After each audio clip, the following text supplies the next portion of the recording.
น้ำมันแพ้วเนี่ยดีนะตัวนี้จะสู้ที่อื่นได้ตอนนี้การเป็นมะพร้าวน้ำหอมพอต้นเล็กๆผลผลิตมันยังไม่มากพอเราก็มาประยุกต์เป็นทำน้ำตาลเราก็ขายแบบน้ำตาลสดมั่งเชี่ยวมั่ง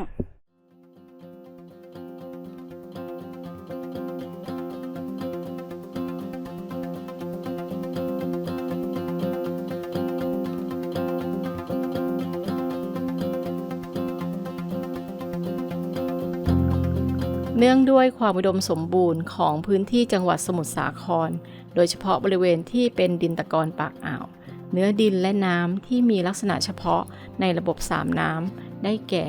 น้ำเค็มน้ำจืดและน้ำกร่อยส่งผลให้ภาคเกษตรกรรมนั้นมีความสำคัญและสร้างรายได้ให้แก่ชุมชน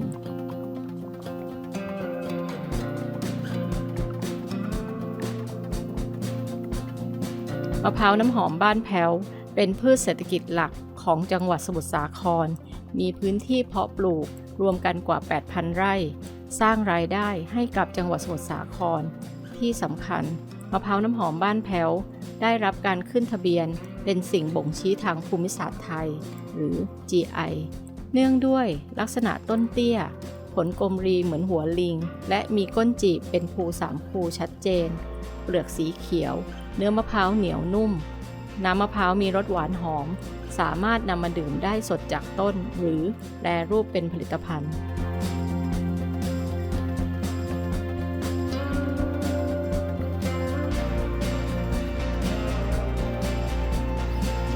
เริ่มต้นจากการแทงมะพร้าวจากต้นโดยเลือกลูกที่มีความเหมาะสมอายุประมาณ18วัน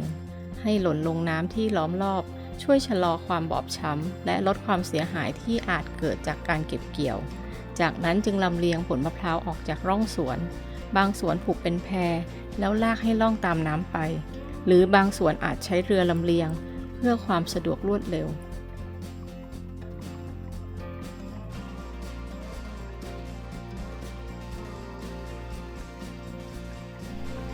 ก็ใส่ปุ๋ยรดน้ำตอนปลูกนะ3 ปีเนี่ยถึงจะได้เก็บผลประโยชน์ถ้าตอนปลูกใหม่ๆก็หน้าดินจะปลูกผักแกมไปบ้างอะไรบ้างกว่าจะได้3 ปีกว่าจะตกลูกมันใช้เวลาแล้วอีกอย่างหนึ่งก็พันธุ์ที่จะปลูกต้องเอาแบบตลาดต้องการพันธุ์มะพร้าวไม่ใช่เป็นรูปเป็นพันธุ์แล้วปลูกได้หมดไม่ได้นะต้องดูตลาดชอบพันธุ์ไหนแล้วก็หาพันธุ์นั้นมาปลูกพันธุ์น้ำหอมปลูกจีบมันได้ลูกใหญ่แต่พันธุ์อื่นมันลูกเล็กอย่างพันธุ์สัมภาษณ์เนี่ยเป็นลูกกลม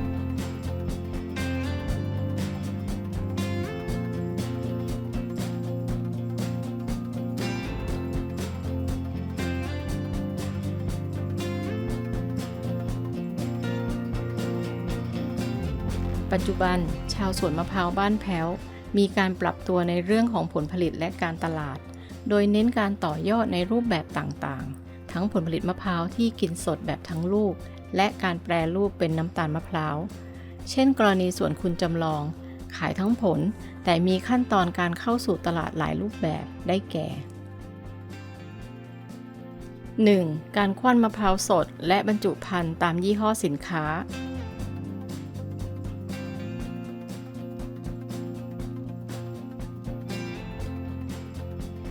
2. การต้มมะพร้าวโดยเริ่มต้นจากการปอกเปลือกและเจียผิวด้านนอกให้เรียบเนียนติดกะโหลก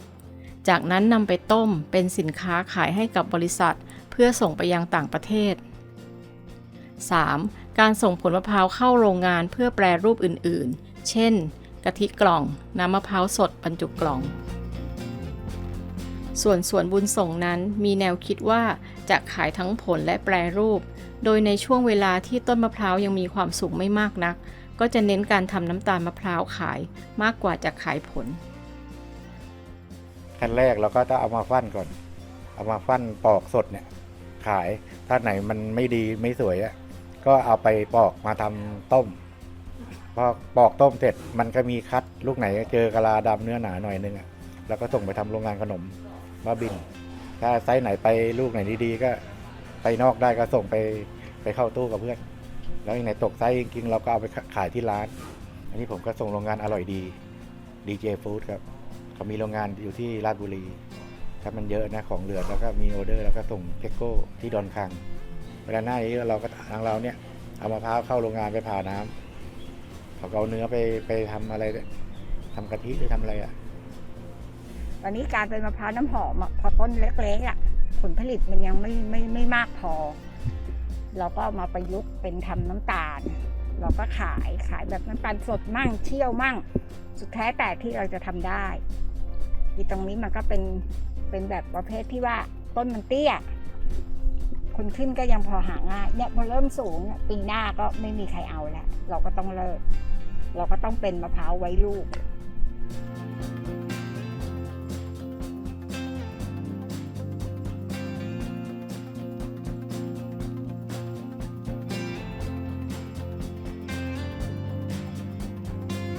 ขั้นตอนการทำน้ำตาลมะพร้าวผลิตภัณฑ์จากสวนบุญส่งเริ่มต้นจากการปาดจันทร์มะพร้าวในช่วงตี 3และบ่าย 3ของทุกวันภายในกระบอกรองรับน้ำตาลมะพร้าวจะใส่ไม้พยอมที่มีคุณสมบัติเป็นสารกันบูดจากนั้นนำน้ำตาลมะพร้าวที่ได้มาเคี่ยวด้วยไฟแรงจากเตาฟืนใช้เวลา 4-5 ชั่วโมงคอยช้อนฟองที่ลอยอยู่ทิ้งเป็นระยะเพื่อให้น้ำตาลมีความใสอันนี้เรื่องฟืนนี่เราจะให้มันติดดับไม่ได้ไฟต้องแรงตลอดก็ใส่ไฟแรงตลอดก็จะเห็นเลยมันจะฟองขึ้นเราก็เก็บฟอง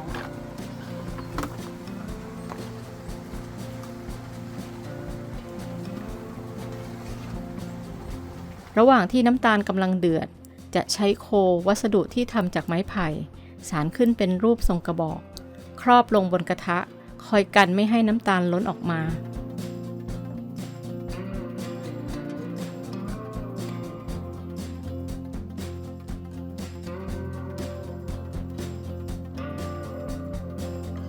ระหว่างนั้นต้องคอยสังเกตสีและความเหนียวเมื่อได้ที่ก็นำมาปั่นและวีเพื่อไล่ความร้อนจากนั้นก็บรรจุภัณฑ์เพื่อจำหน่าย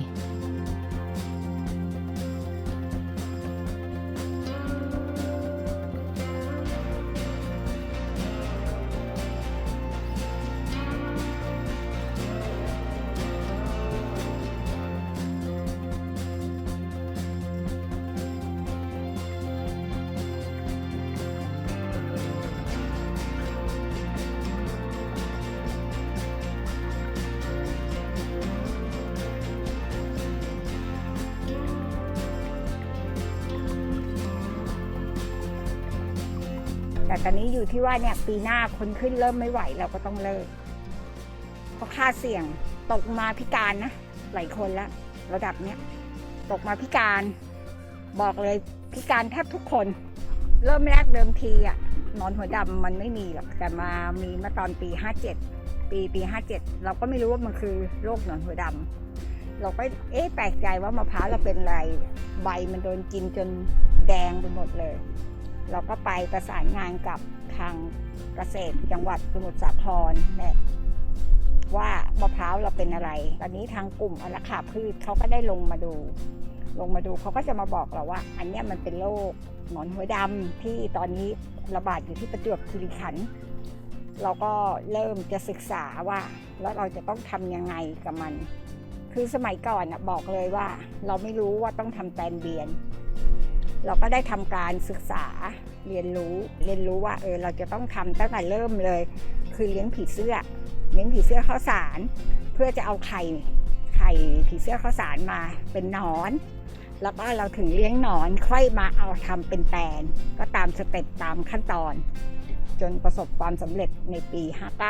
59ตลอดมาจนถึงทุกวันนี้ค่ะถ้าเกิดในแปลงเราไม่มีเขาก็จะไปแปลงอื่นอย่างน้อยเขาก็เดินทางได้ถึง 1-2 กิโลเนี้ยใช่ไหมมันก็แผ่รัศมีออกไปเรื่อยๆมันก็เลยเกิดความยั่งยืนถ้าป้าใช้เคมีป้าขอทำแตนเบียนดีกว่าถามว่าป้าห่วงไหมเรื่องการสานต่อตายไปแล้วก็ไม่รู้อะไรไม่รู้จะห่วงอะไรใครแต่อยู่ที่ว่าจะมีคนแบบเราเกิดขึ้นมาอีกไหมแค่นั้นเองคืออีตรงเนี้ย มันไม่สามารถไปจับมือใครได้ แล้วมันไม่สามารถไปสั่งหรือบังคับให้ใครทำได้ แม้แต่ตัวทายาทเอง เพราะทายาทแต่ละคนเขาก็มีงานทำที่ดีกว่าตรงนี้ใช่ไหมแม่งั้นเขาจะบอกเลยแม่จะมาทำไมให้มันเหนื่อย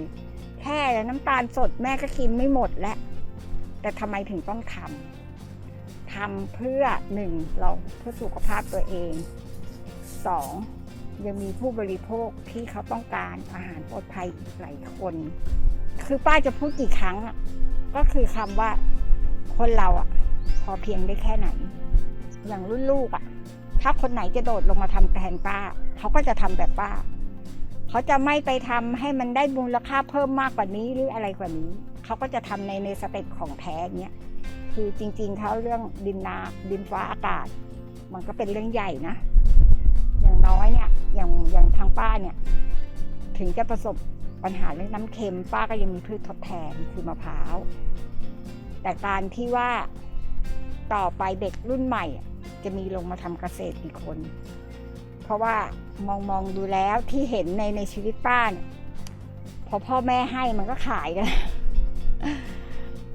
มันก็ไม่ได้ทำเกษตรกันแล้วมันก็เริ่มขายกันแล้วแต่เป็นบ้านจัดสรรบางทีป้านั่งรถไปนะหูรู้เลยว่าแถวเนี้ยดินดีน้ำดีตรงนี้แต่กลายเป็นบ้านจัดสรรไม่ได้เสียดายเนื้อที่